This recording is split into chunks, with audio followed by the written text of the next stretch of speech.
and welcome back to my YouTube channel. If you're new here, a big warm welcome to you. Thank you so much for clicking on this video. Before we dive into today's video, don't forget to hit the subscribe button below and join our community. Today I'm going to be talking about making the first steps when moving to a new country, and for me it was Mexico. So 3 years ago, I made a big move from England to Mexico. You might ask, why Mexico? Well, at the time, Mexico had minimal COVID restrictions, no vaccine, no visa needed. So it made it a really feasible choice for me. Plus, my partner got a job in Los Angeles, requiring him to be on the West Coast time zone. I lost my job through COVID, and I was literally only surviving on the furlough of 2,000 that the government gave me. So after receiving the news that my partner had a new job based in LA, it got us thinking, do we want to move to LA or do we want to try somewhere else? So I started looking at the map of the world, literally, and having a look on the West Coast to try and see where was on that time zone. And Playa del Carmen caught my eye. After zooming in and watching some YouTube videos on Playa del Carmen, it seemed like the perfect fit for us. We are from London, so a place that is walkable is great for us. Without further ado, I basically booked a one-way ticket to Cancun. Excited, but slightly nervous about my first trip to Mexico. Now, I'm in Mexico now. Well, this is before I arrive in Mexico. Once in Mexico, the plan was to find a place for us to live. I joined all the local Facebook groups and WhatsApp groups, messaging loads of realtors and trying to set up meetings for property viewings upon landing in Cancun. And then I stumbled across an apartment called Quadrilla. The penthouse stole my heart. After meeting with the realtor and having a viewing of the property, while FaceTiming my boyfriend around the apartment, we asked to do long-term accommodation. The penthouse was 3 bedroom, 3 bathroom, 3 balconies, a jacuzzi bathtub, a walk-in closet, our own private pool and lounge rooftop, a communal pool downstairs, a gym, 24-hour security, minutes from the hustle and bustle of Playa del Carmen.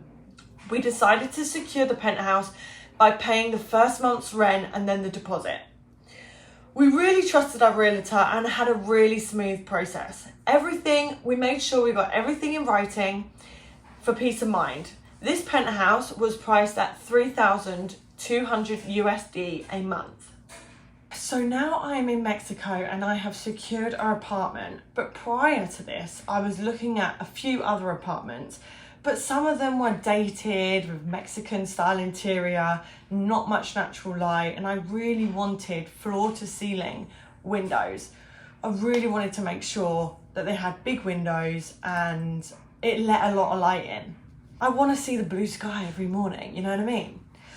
So I was staying in a hotel called the Lido Beach Club when I first landed in Playa del Carmen. I stayed there for 1 week while I did my house hunting. I highly recommend that you also do this. Make sure you book yourself a hotel that's in the center of the town so you can really get a feel for the culture and the way of life in that country, and just so you can just get a feel for the area, because when you learn about the areas, you realize that maybe that's the area you want to live in. A lot of people don't tend to move to a new country unless they've been there a few times before. But for me, it was a total risk. We really didn't know if we were going to like it or not. We just really wanted to delve into this incredible opportunity of being able to live in another country. It was part of our adventure for us. So at that time, which is now 3 years ago, it was a lot cheaper for grocery shoppings, for rent, going out of restaurants and bars. Now I would say it is about 3 or 4 times more expensive. What would my advice be to you if you were moving to another country? So my advice would be to do your research before you arrive. This is key. Make plans with your real estate agent via Facebook in the area to look at properties. Also, if you can ask them for any recommendations that they have in the area where they live. Also, go on Instagram, type in the places, look at stories, look at photos of people that have been here. When I left England, I didn't know when I was going to be back, but I never expected to be in Playa del Carmen for 3 years. I did book a one-way ticket, but looking back now, I don't think that my friends and family took it as seriously and actually thought I would still be out here now. But the plus side is moving to a hot country is great because all your friends and family come out to visit you for their vacation. So you get real quality time with your loved ones because they're in holiday mode and they're staying at your house. It's great. My mum has come over to see me every January for the last 3 years. So people say to me, were you scared to leave and do you miss your family? So when I was on the plane, I was pretty scared because I had no idea what I was actually going into. I had never moved to another country before, and of course I was sad to leave my family. During COVID, it was such a hard time for everybody. We were so unbelievably fed up that we had to be locked in for so long as we did. So we initially were going to move to Los Angeles, but after my partner spent 6 months there, he thought it wasn't really for us, and the cost of living is so unbelievably high there. You need to be earning around 10 to 15,000 USD a month just to feel like you're getting by after paying rent and everything else.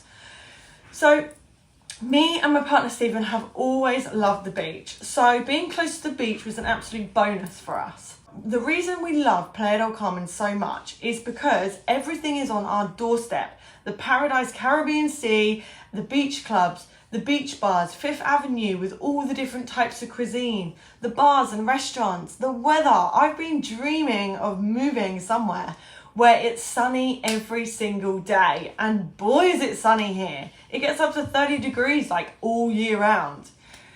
So many places that you can explore on the weekends. We enjoy going to islands like Isla Mujeres, which is in English is the Island of Women, which is about a 20-minute ferry ride from Cancun. Another amazing place to visit is obviously Tulum, Bacalar and Holbox. These are some great places to explore around the Riviera Maya. In this video here, but please feel free to ask me any questions below and I'll be sure to get back to you. If you haven't already followed my Instagram, please make sure you do. It's EmilySmith_B. I share all of my travel adventures, expat life on there. Thank you so much for watching. Don't forget to subscribe and I hope you have an amazing day. Bye guys.